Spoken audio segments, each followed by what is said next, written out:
get started here shortly. We'll wait just another few seconds for people to come into the webinar.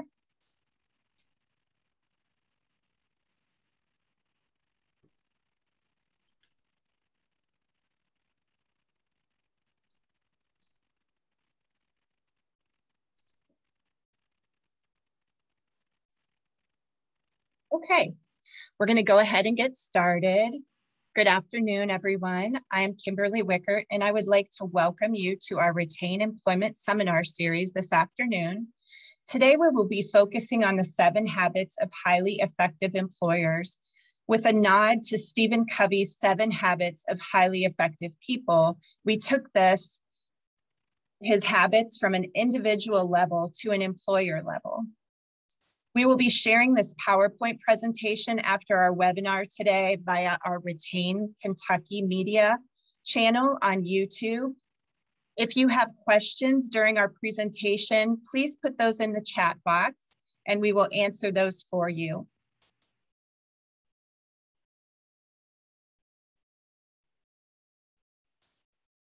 During our time together, we'll review the 7 habits of highly effective employers. We're also going to talk about specific examples of how employers in our community have implemented the 7 habits and how Retain Kentucky can support employers to successfully live the 7 habits. We're fortunate to have Dr. Nikki Cobb as our featured presenter today.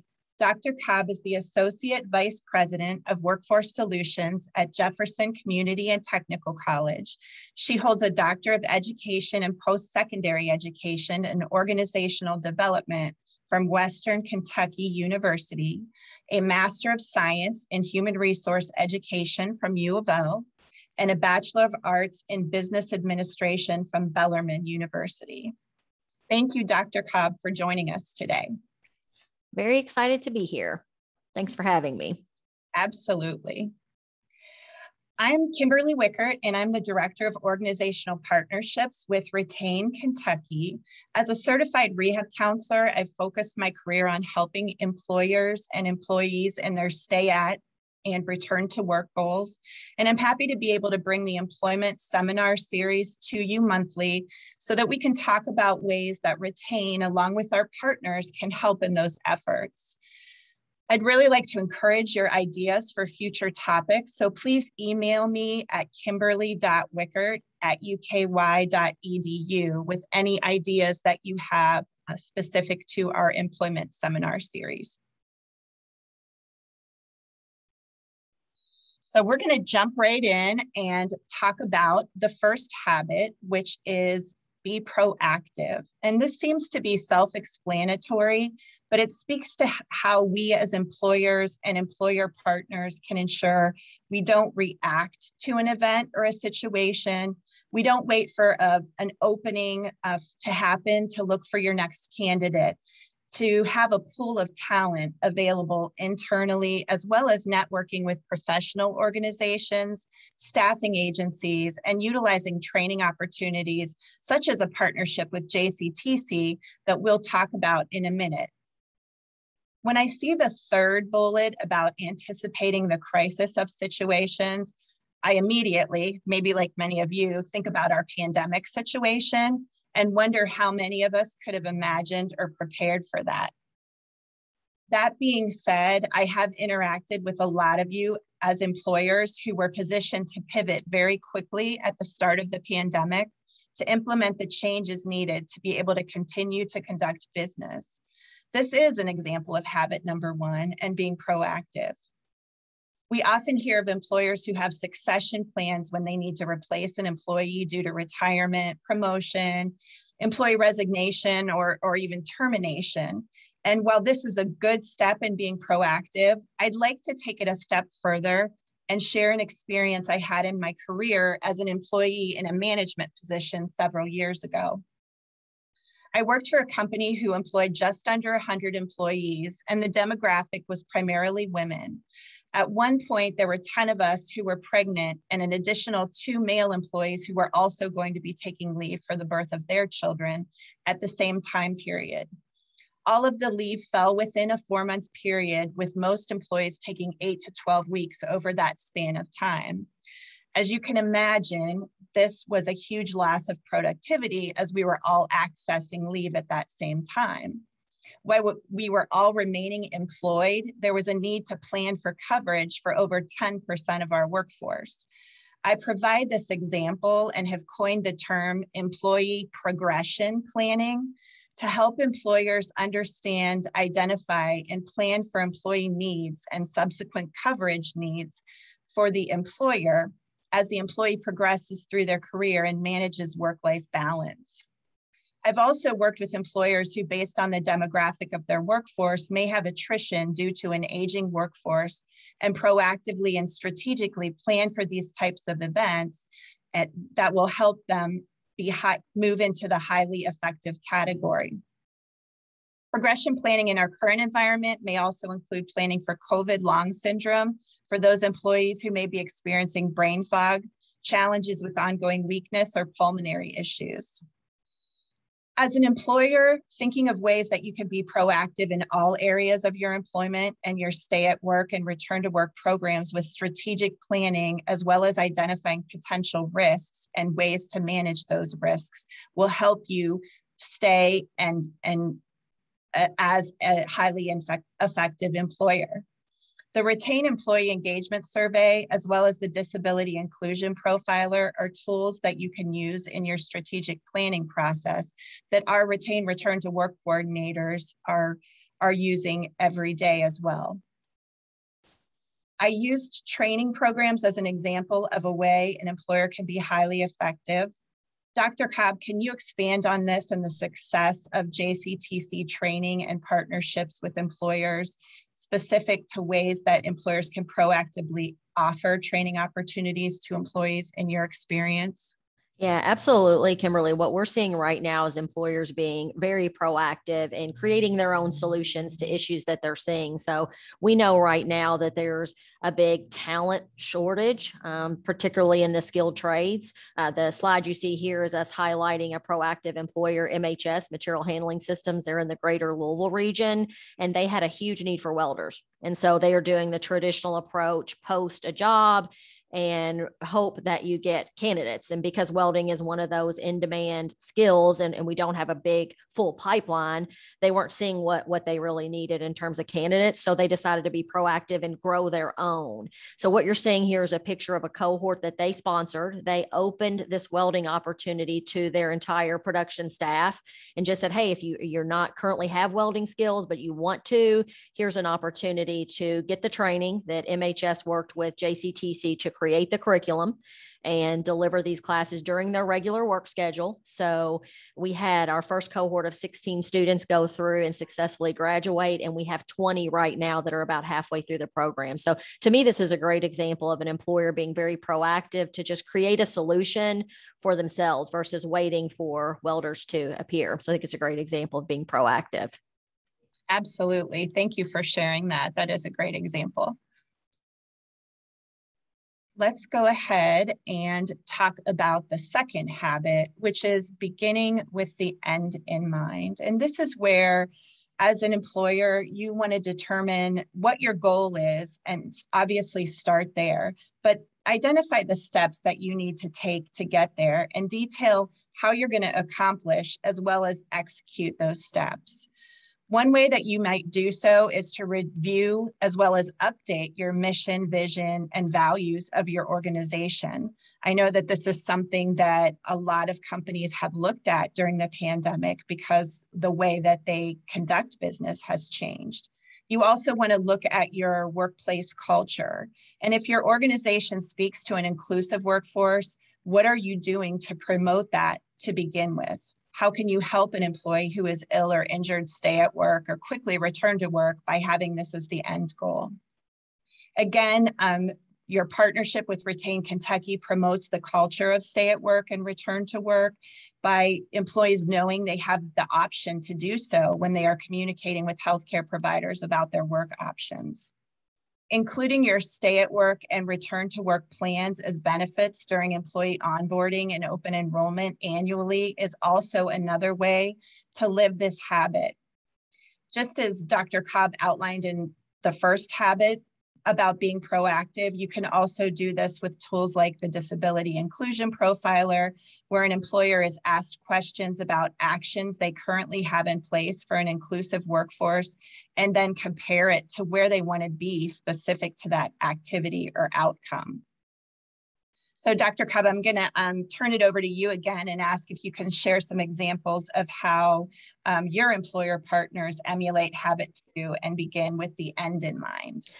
Yeah, I think this is a great one to talk about when you highlight mission, vision, values. And we know our employers are laser focused on diversity, which you mentioned. This is an image for a program that we run that's a line tech program. So we're growing basically utility technicians, and Louisville Gas and Electric and Kentucky Utilities serves the Kentucky region. And one of the things that they noticed is they don't represent their community in terms of diversity. So the end in mind for them was we want a more diverse workforce. And so they worked very closely with the state, KCTCS and JCTC to secure full scholarships for underrepresented minorities and females, because they have this goal to have a more diverse workforce. So what they've done is secured, like I said, 34 scholarships, which is one of the barriers to becoming a utility technician. That program runs about $8,200. So it can be a pretty significant barrier for women and minorities. So we've tried to kind of help remove that so that we can help provide a diverse workforce for LG&E and KU. That's a great example. And I love this picture too. That really gives us a great perspective. It is fun. So thank you for sharing that. So the next habit number 3, talks about putting first things first. And we're going to talk about Eisenhower's principle, and habit 3 tells us to put first things first, to prioritize work, focusing on what's important, meaning what's going to bring us closer to our vision of the future. And Eisenhower's principle, named after President Eisenhower, tells us don't get distracted by urgent but unimportant tasks, right? Easier said than done. Urgent but not important tasks are things that sap your time and energy without contributing to longer term benefits. They keep us busy, but they really have no real value. Urgent but not important tasks might include regularly scheduled meetings and reports. So if a scheduled meeting has no value, the ability to prioritize something else that can bring you closer to your goal would be something that you want to focus on. Maybe you can cancel or skip the meeting or accomplish the goal in another way, such as an email or a poll to get additional info or ideas, or even define project goals, assign tasks, or share status updates. Having a system such as a shared file platform where you can house collective information and it can be stored, viewed, and updated in real time by anyone given access to the project is another way to collaborate outside a meeting but still accomplish meeting goals. I was fortunate enough to be able to tour the Advanced Manufacturing and Information Technology Center last week with you, Dr. Cobb, and you showed me several examples of this habit with your employer partners. So I'm going to ask you to elaborate on that as well. Sure, absolutely. When you think about putting first things first, I immediately go to like the lean mindset where you're cutting all the waste, the things that don't add value.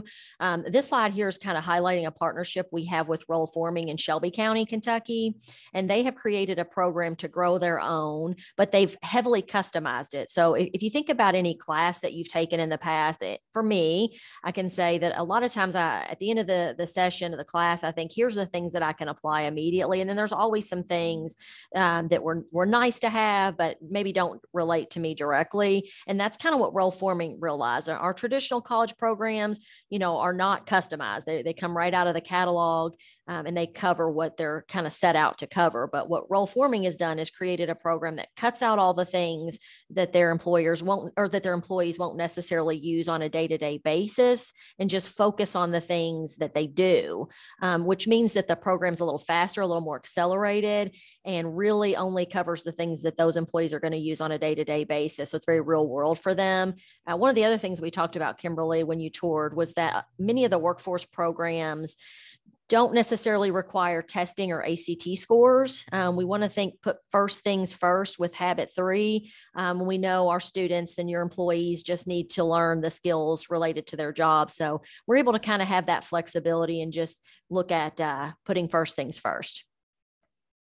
Another great example, and that was really a great opportunity to be able to see how you were able to be flexible and make that happen for employers. So our next habit is think win-win. And thanks to the work of HDI and Retain's Dr. Phil Rumroll, along with Dr. Richard Ressler and Stuart Rumroll, Retain has a tool called the Win-Win Approach to Reasonable Accommodations that speaks to this habit. Our return to work coordinators use this tool to guide participants in this process when they're requesting an accommodation from an employer. And when an employee approaches a reasonable accommodation request in a manner that allows both parties, so the employee and the employer, as well as other employees to benefit from accommodations, it's really a triple win. We refer to that as the return to work trifecta. Accommodations often retain or return a valued employee to the workforce, thereby increasing productivity and morale of all employees, and often increase the safety of other employees as well, not just the individual who's requesting the accommodation. Another example of think win-win is when you can keep an employee at work or return them to work quickly following an illness or injury. And this also benefits other workers within the organization. So right now, in our current climate, with workforce being so competitive and employers often working with skeletal teams, a job accommodation may be an option to successfully keep or return an employee to work through that reasonable accommodation, but it also lessens the workload for other employees who may have taken on more work in that employee's absence. And this can be a way to support the retention of those other workers as well. Building and promoting a workplace in which individual differences are recognized, appreciated, respected, and responded to in ways that fully develop and utilize each person's talents and strengths is a winning proposition, not just for those employees, but for the employer as you gain a diverse workforce with the experience of varied perspectives. We did receive a question about retention of workers outside of raises and monetary incentives, and thinking win-win in many of these examples can benefit an employee and assist in the retention. Other non-monetary incentives I have seen with employers use are allowing teams to pick piped-in music in factory-based settings based on meeting a goal, allowing employees special parking privileges or a team lunch or ice cream social to show appreciation. And that goes towards retention activities as well. Dr. Cobb, I'm going to turn it over to you to provide some examples of how you see the think win-win habit in action in your environment. I love this particular habit, the win-win. Almost everything that we've talked about so far this afternoon are, to me, win-win examples. So most of the projects that we do with our employers, the employers are selecting incumbent workers to go to these opportunities. So like I mentioned, material handling systems, they opened this welding opportunity to their production employees. But at the end of the program, they're going to have the ability to be a welder and typically in most cases make $5 to $10 an hour more. So for the employer, they get highly skilled talent. They get to invest in someone who is showing up to work already, who has a great attitude, who's been committed to their industry. And then for the employee, they get the training and skills to be able to be promotable and get a new opportunity. So I think we see a lot of our industry partners, Ford, GE, Reynolds, MHS, just kind of giving their incumbent workers the opportunity to learn and grow within their institution. And then when you talked about non sort of wage related incentives. You were talking about parking. That can definitely be it. We see a lot with flexible work schedules, especially right now, the ability to have work from home full time or some type of a hybrid schedule, which I think are good ways to give nice incentives to your employees, but not necessarily directly related to wage increases. Those are great examples. And going back to the employee progression, based on where someone is in their life, caring for children or maybe elderly loved ones, that flexible work schedule is a huge incentive that is, very attractive to a lot of people right now. One of the things we're seeing is employers that invest in their employees, particularly through types of training and professional development, they're seeing increased retention, particularly with apprenticeship, which is typically a 1 to 4 year process. Those employees are still with their employer 5 years after they finish their program. So I think there's a lot of retention benefits as well with some of the things we've talked about. Absolutely. So we're going to go on to habit number 5, which is seek first to understand and then be understood. And when someone presents with a problem, we often jump to giving a solution. And as a rehab counselor, I can certainly relate to wanting to help others by quickly offering a solution. But I found that this may be a mistake if I'm too quick to assume all of the information. And what this habit says is we should really first take time to listen to that other person or group and then make recommendations. And as a new professional entering the field at the time of the Americans with Disabilities Act implementation, I was working with an employer who was committed to assisting employees in accommodations. And there was an employee who had a mobility impairment, and the employer identified a way to adapt the workplace that was going to require construction. And it was also slated to be a large cost financially. The employer had good intentions and they were eager to accommodate, but they began developing the plan before asking the employee for her input. When they finally did seek out the employee input, it was prior to starting construction, and she was able to identify an accommodation that was not disruptive, cost a fraction of the original plan, and benefited other employees in the workplace as well. So to me, this has really stuck with me for my entire career because it really speaks to that habit 5, to seek first to understand and then be understood. And implementing this habit and gathering information from employees, middle management, and senior management to understand their perspectives and recommendations prior to developing a plan or trying to be understood in our approach is a great way to be successful in the workplace. Other ideas to accomplish seeking first to understand would be annual surveys of your employees, employee-led pilot programs, stay interviews, exit interviews, team meetings, open door policy, and idea incentives for recommendations for efficiencies, improvements, or increases in productivity. I had the opportunity last week to hear HDI's Deputy Director, Johnny Collette, in the Kentucky Rehabilitation Association's keynote address, and he spoke about advancing ideas for improvement or innovation in a system where you are not the boss. He said some of the best ideas for improvement or innovation have never seen the light of day because those who are closest to the work and know it best may not be in a position to compel actions that could improve processes and results, and may not be well equipped to advance their ideas. So implementing strategies that we outlined may help an employer organization seek first to understand those who are closest to the work, to not only advance those ideas, but to ultimately attain the goals. Dr. Cobb has shared some strategies that she has seen in action that speak to this habit. So I'm going to ask her to share those with all of you as well. Well, thank you, Kimberly. And I think several of the things you mentioned resonate with me. The first thing being listening. Because in order to understand, you do have to listen. And I think some of the examples you gave with the ADA story about listening to that individual before you jump to a solution is key. We always conduct a needs assessment with our employers before we do anything, provide any type of a training solution. And often that involves going to what you said, the frontline person, the person who sees closest what's happening and looking for their recommendations. One of the things I thought about with this is our leadership training. We do a lot of frontline supervisory training, and the feedback we almost always get from those participants is they want their managers to go through the same training. So I think it's interesting just listening, getting feedback, and then, taking steps with that feedback before you just jump to a conclusion without fully understanding.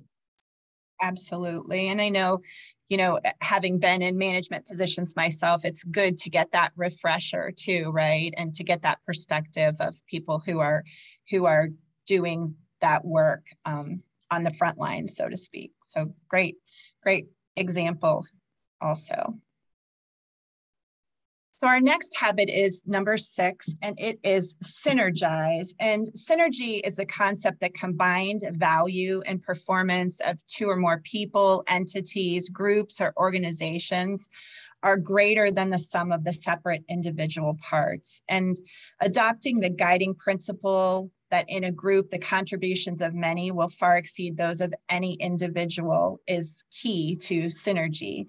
And at Retain, we have peer mentoring in our employer services toolkit in the employment setting as one example of synergy where an individual or group can mentor another. We also have the opportunity to work with many workforce and community partners like the Kentucky Chamber, Kentuckiana Works, and the Coalition for Workforce Diversity. And those are just to name a few, where multiple employers and organizations come together to share information specific to the workforce and employment practices. And I really feel like this is a great example of a way to synergize, and I've been fortunate to see it in action. The partnerships at JCTC and your employers have been examples of synergy too, Dr. Cobb. And can you share some of those examples with us now? Yeah, one of the things when I was kind of looking into this habit 6 for synergy, the concept is, like you mentioned, in a group, the contributions of a few far exceed any individual. And one of the things we're seeing with our employer partnerships is cohort-based training. So if you think about traditional open enrollment community college, it's a variety of people and they don't always take the same classes together, but our employers are putting cohorts through. And what we're finding is those cohorts, like, for example, GE Appliances, are in classes, the same classes, for 2 and 3 years, and they really get to know each other and they get that synergy. And there's a lot of benefits from that. They really build a relationship with each other and feed and grow from each other. I think that's a good example of synergy and what we're seeing our employers do. Absolutely.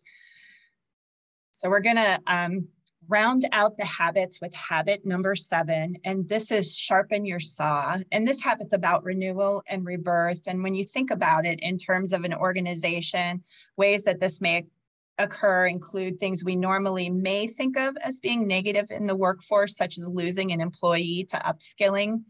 But the example Dr. Cobb gave in habit number 4 of giving incumbents the opportunity to be trained and promoted internally really is a way to renew your organization and sharpen your saw. So this is also aligned with progression and succession planning and serves to sharpen the saw as an employer organization as well. Universal design is another way. At Retain, we recommend employers sharpen their saw by speaking to the broadest array of employees, customers, and partners in your business operations. And we would welcome the opportunity to be able to implement retained services when an employee initiates family medical leave, because that's another way to sharpen your saw by educating a worker about services that are available to them at the onset of an illness or injury so that you can retain that individual in the workplace. Sharpening your saw promotes a sustainable workforce and allows you to be effective in the long term. So inclusive recruitment, retention, and progression, succession planning that we've talked about today are all keys to staying sharp in this ultra-competitive labor market. Training and professional development are also instrumental in that goal. And so, as I mentioned, Dr. Cobb was kind enough to give me a tour and orient me to AMIT last week. And I saw firsthand how employers can use this tool. Can you give us more information on habit number 7 and examples? Yeah, I think the Kentucky FAME program, which is across the state in a variety of our community and technical college is a great example. You mentioned progression and, growing and replacing staff and succession planning. And what our employers noticed is that there's not enough industrial maintenance techs coming out of the schools as fast as they're retiring in industry. So our employers basically built this KY FAME model. You're seeing our machine tool lab here. It's part of AMIT, and the FAME students go through a couple of classes in this lab as well. But it's a great way for them to just grow their own and really sharpen their saw. Great. Thank you so much. And I also included the website that they can gather more information as well on the information that you shared today. And I know we're coming up actually over our time a little bit, but I would just like to share that we launched our phase 2 of Retain October 18th, and our goal is to provide direct service to 3,200 workers who may be at risk of exiting the workforce due to non-work related injury and illness. And this is going to be done through multi-systems changes, through our inclusive worker health leadership network, as well as capacity building and interdisciplinary pre-professional and continuing education. I've shared many ways that Retain Kentucky can support employers in the 7 habits of highly effective employers, and our employer services and toolkit are detailed in this slide.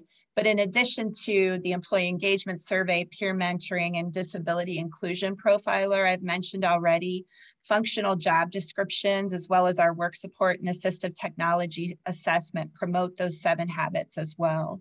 Our social determinant platform can support you in beginning with the end in mind, being proactive and thinking win-win by removing barriers an employee may have in staying at work or returning to work following an illness or injury, such as transportation, food security, childcare, or shelter needs. We welcome the opportunity to support you in being a highly effective employer in your stay at work and return to work recruitment and retention processes. We have employer partners who share Retain services in the onboarding process as part of their benefit package. So employees are aware of the support available, as well as promoting your stay at work and return to work culture. As I go on to the next slide that shares how you can see today's presentation, as well as any other employment-related videos that we've provided in our monthly series at Retain Kentucky Media on YouTube, I'm going to ask Brandon to put up a quick poll. So if you would take just a minute and answer that while we're finishing up, we would greatly appreciate it. And I would like to again thank Dr. Cobb for spending time with us this afternoon and sharing all of the great work that you're doing at JCTC, and how you've helped to help employers be highly effective in the 7 habits through that. So thank you so much. My contact information is here as well. And I just hope everybody has a great day, and thanks for spending some time with us. Thanks, Kimberly. Thank you.